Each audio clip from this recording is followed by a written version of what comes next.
Les commandes câblées sont des installations sur lesquelles le séquencement et les fonctions sont réalisés par le biais d'un câblage fixe des différents éléments de la partie commande. Les câbles électriques servent en tout premier lieu de vecteurs du courant électrique, mais c'est la façon ainsi que l'endroit où sont placés ces éléments qui sont déterminants pour le bon fonctionnement de l'installation. Si l'on désire modifier le programme séquentiel, il faut alors modifier tout le câblage. Certaines fonctions logiques sont prédéfinies par le brochage du relais. Sur un contact à fermeture, signal d'entrée sur la bobine égale signal de sortie sur le contact. Il y a ici une identité logique.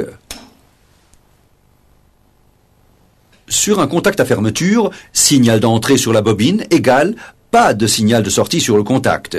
Il y a ici négation. On parle de non logique.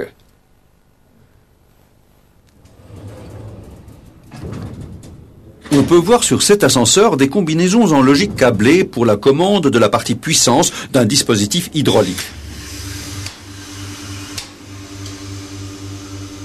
L'ascenseur ne pourra partir que si la touche a été actionnée et que la porte a été fermée. Il s'agit là d'une combinaison logique et.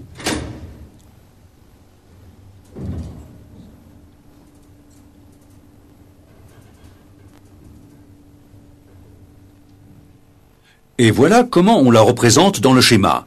Lorsque les deux éléments de commutation et leurs contacts à fermeture sont disposés en série, c'est-à-dire l'un derrière l'autre, le courant ne pourra passer qu'à condition que les deux contacts soient fermés. Nous avons alors une fonction et, touche et contact de porte.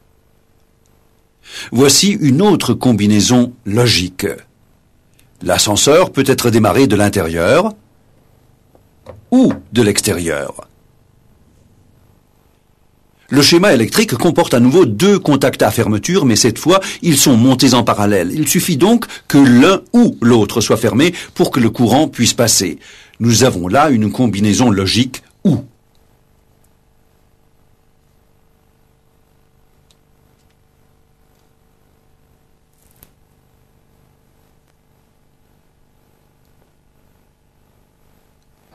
Au niveau de la connectique, c'est-à-dire électrique, la mémorisation du signal est utilisée lors de la mise en œuvre de distributeurs à rappel par essor. Dans ce cas-là, en effet, le signal électrique doit être appliqué aussi longtemps que le distributeur doit rester en circuit.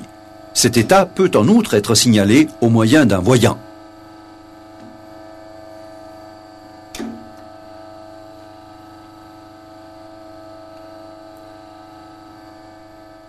De telles tâches sont faciles à solutionner à l'aide de relais à automaintien. L'action sur la touche S1 provoque l'excitation du relais K1 et la fermeture des deux contacts K1. L'un d'eux continue à alimenter la bobine du relais alors que l'autre envoie une tension à l'électrodistributeur.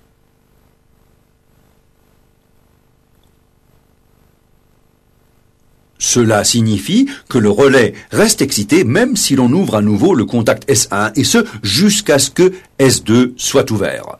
Lorsque S1 et S2 sont actionnés simultanément, la bobine du relais reste excitée. Nous sommes ici en présence d'un automaintien à inscription prioritaire.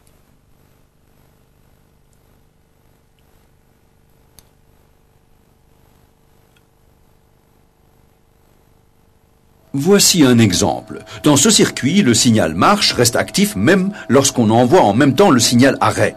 Cela signifie que, par exemple, une étape de travail d'une machine doit dans tous les cas être terminée. Là aussi, nous avons un circuit à automaintien. Seulement, la touche S2 marche n'est pas comme auparavant montée en parallèle, mais en série avec la touche S1.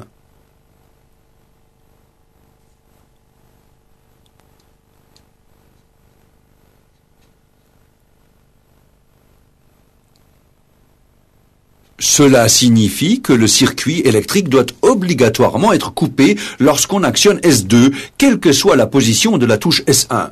Nous avons alors affaire à un automaintien à rappel prioritaire. Ici, le vérin rentre immédiatement lorsqu'on envoie le signal arrêt, et ce même si le signal marche est encore présent. Ceci peut être nécessaire sur une machine pour des raisons de sécurité.